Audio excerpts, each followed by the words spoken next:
recently. He got 13th in the Coliseum, I think this week?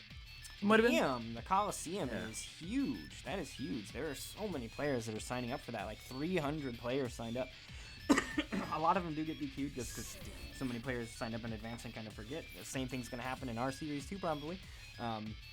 But, I mean, 300 players, I would say like maybe 50, like at being generous, maybe 50 of them didn't show up. So, and there was like 350 that were actually signed up. So 300 players still, it still is accurate to say that out of 300 players, top 16, that's really impressive.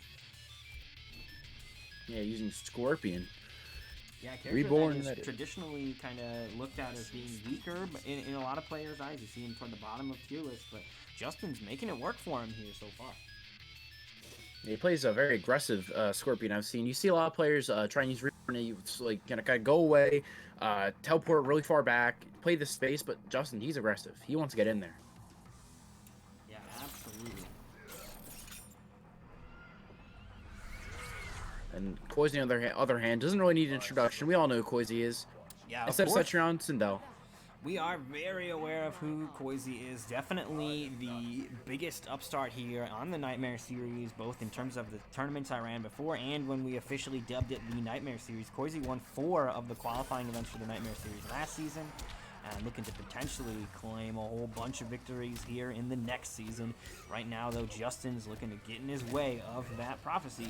Can it be done? Koisy has been the biggest threat so far. He didn't win the finals. K7 was able to take the victory ultimately. But, man, Koisy was a huge threat throughout the pools and throughout the season. Yeah, Justin playing that spacing game. Oh, he went for the stagger, but Koisy read it to the tip, and he got the down 2 crushing blow. No defense meter enough. Wow, 50% off of a down 2 crushing blow. Yes, it costs her 2 bars of meter, but geez, that is not something that a lot of characters can say they can do. That is a problem with Reborn. You always use that defense meter for that teleport cancel, make everything safe, and just play around that teleport cancel, but Breakaway, it's not going to be really available that often with it being used. Ooh, might not even need it here, though. This Fatal Blow, he didn't have a spear in there, so the scaling on this is not going to be a lot, and that will be Justin's taking the round. So that means that Koisy's down 2 crushing blow was used and did not get a payoff. That's going to be a round still going the way of the Scorpion here. And I got the names in the wrong place. I'll fix it. Whoops. And Justin is in a nice place to take this. Is Koisy permanent player 2, or did Justin just get in here first? I wasn't looking. Justin got in here first. Oh. Yeah, okay. We do see him using Splitting Hairs, which does get a lot of combo damage. Otherwise, then the third variation with the projectile. Oh, nice jump kick into the corner. And again, that damage is being dished out. Good chunky 3 damage, not bad. And the overhead is so tricky, but the wake-up button's coming from Justin. Catching Koisy using that slow starting string. Now what's going to be able to knock down the nice short hop. Maybe trying to look for a flawless block, but the grab. That's going to push him full screen. Gotta watch out for the spear. Well, there it is. Koisy will take the round here. Justin not able to mount a comeback this time here, and he already had spent that fatal blow, so that was definitely going to be an uphill struggle to get it done without that massive 30+% tool here. Yeah, you gotta always think about that. Koisy still has fatal blow. He still has the scream crushing blow, which in my opinion is the best crushing blow in the game. Yeah, it is really, really good. I mean, it's such a threat, and the way that it re-stands you at all times, the damage it leads into you. I mean, it's just a giant list of perks. Yeah, and also you gotta remember forward 4.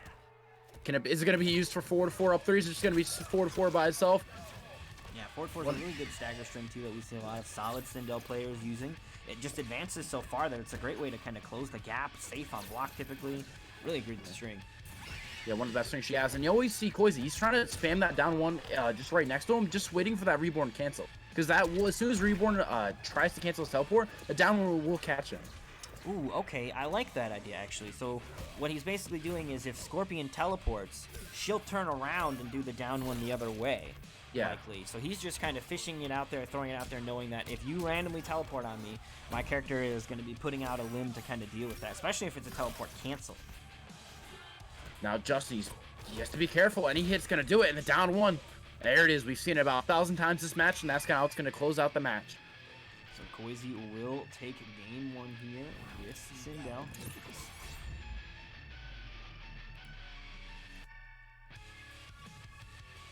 I really like the use of that down one, though. That's the kind of thing that I would, like, honestly not even have thought of as a thing to do against Scorpion. Because, like, what is he going to do? He can throw a spear, which will go over your head, or he can teleport, which is a high, and if it's canceled, you'll be there to poke it. That's a really smart play. I might have to put that in my arsenal if I can remember.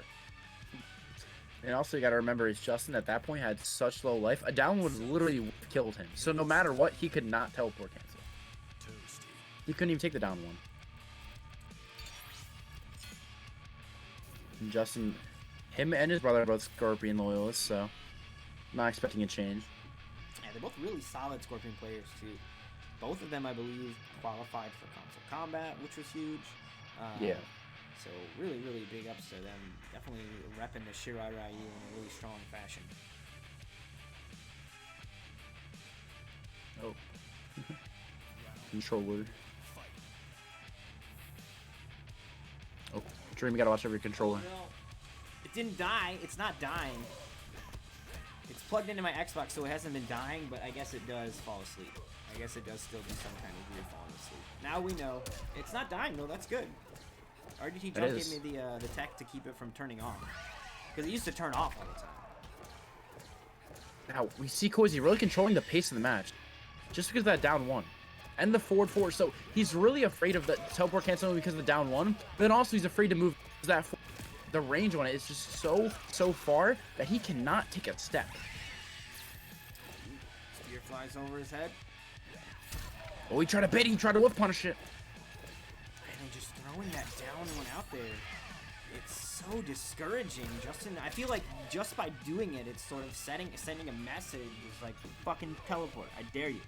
And that's got to be really kind of jarring. Because that's a tool that you would argue, like, one of the reasons you even play Reborn is so that you have access to those teleport cancels, and now Koisy's kind of knocking him off the board. 33% for that crushing blow combo, though. Sometimes, maybe even the answer is just take the down one, you're in. You just got to eat what is afterwards. Yeah, right? I mean, against a player like Koisy, though, it's always dangerous to give him any sort of advantage, even if it's just frame advantage off letting him hit a poke.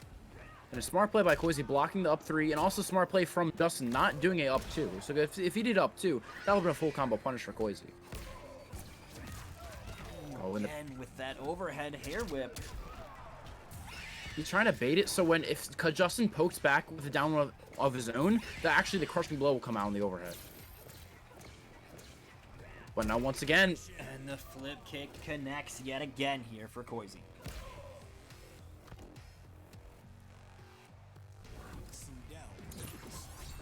And Koisy is up 2-0. What is the answer for Justin?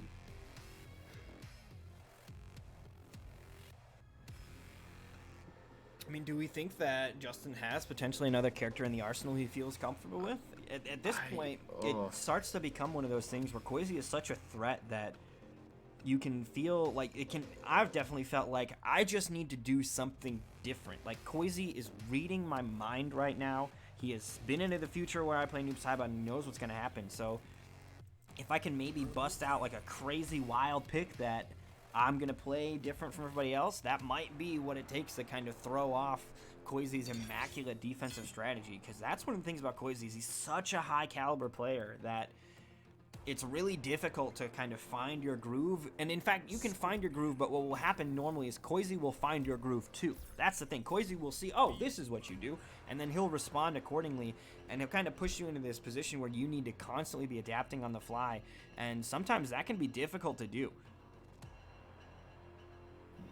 Looks like, though, Justin will be sticking with Reborn Scorpion here, so gonna still have access to those teleports and such.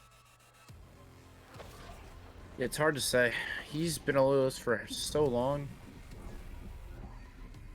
Blackout, you always do good. Regularly make top 8 or just outside. There was 90 people here. Not making top 8 is not even a big deal. You weren't part of the top 10%. That's fine. Mogify is still in, I believe. He's in the losers side of the bracket. Oh, well, Shay almost got the conversion off the down one. Breakaway. Is he? Good to get it out early. Okay, now he's making Koisy going because it looks like he has a light. Which Scorpion back to barely whiffed. Okay, the 4-4 threat. once again, Koisy, as a life deficit, he has to make his way in, but with an overhead flip, that's going to do it. It is crazy. The thing is, too, about, like, you know, Koisy's a high-level player, but the thing is that Koisy is still willing to take big risks. He just did a full-screen hair flip, just kind of hoping that his opponent wouldn't block it, because it's fully punishable, and it worked, right? But Koisy is willing to take some of those risks, and I think that that's something that players need to do is, there's a progression of a player, right? Your new players is willing to do anything because you don't know what you shouldn't do, so you'll teleport all over the place. Then good players become afraid to teleport and take risks because they know what the payout or the punishment is.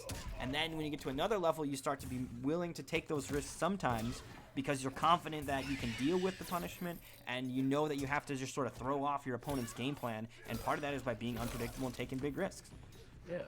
Because at that point, Justin, he's thinking in his head, it is such a dumb move, because if you do that, you get a full combo, you get a good setup, everything is in his favor, but Koisy did it anyway. So at that point, why would you expect it? And then what's happened is you've done it once, you've hit him with it once randomly, and now he's thinking about it. Exactly, now he's scared of it, you never do it again. Like, there's so many layers that this can really go into, and just being willing to kind of take some of these unorthodox, crazy risks like Koisy is doing is part of why he's able to kind of get into the heads of his opponents and really rustle their feathers. And now Justin, he doesn't have the life lead, but he has a round up, and he does have the forward throw crushing blow loaded also. Gotta be careful about that. Good tick damage afterwards too, on the forward throw crushing blow. Koisy's game is being played with that down one and the wreck.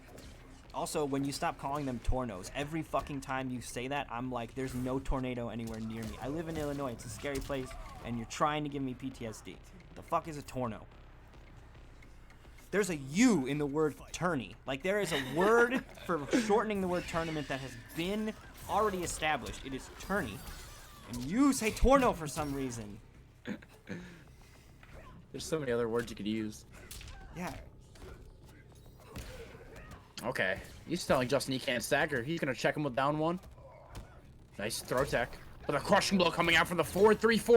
Breakaway from Koisy. Not going to get any more damage and spending that the scream. Trying to threaten that crushing blow. Oh, the tornado emote. Well placed.